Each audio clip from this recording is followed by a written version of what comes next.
When you resist nothing and love everything, it truly does make you imperturbable. And I've been talking a lot about triggers and about what we would consider to be negative thoughts and emotions. And I think when we get into manifestation and spirituality, the tendency is to want to try and avoid these things. And so then when they do come up, we think, oh no, not again. Or, oh no, now I'm failing. Or now I'm going to experience the opposite of whatever it is that I desire. But the thing is that these thoughts and feelings are still a part of us.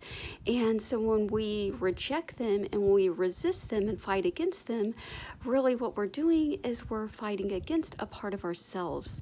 And so this in turn creates internal conflict, it creates discord and disharmony within ourselves in the same way that we experience the discord whenever we have conflict with other people.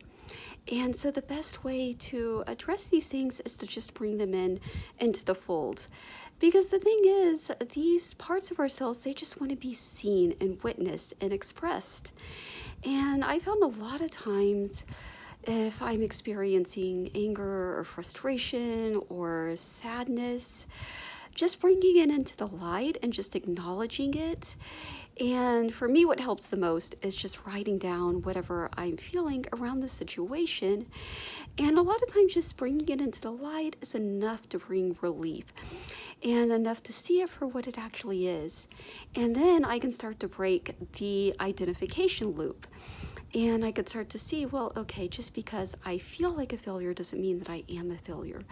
Or just because I feel lonely doesn't make me a loser or a reject. These are all just part of the human experience. And we can actually start to see them in a very beautiful light. And this is why I always like to relate to movies, because it just gives us a very concrete way to relate to all of these things.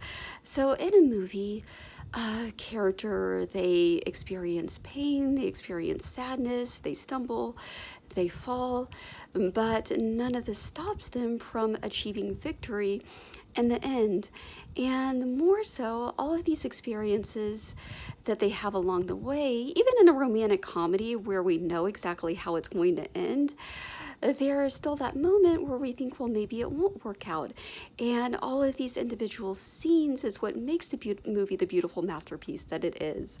It would be very boring if it was just one emotion the whole time. And the same thing goes for the human experience.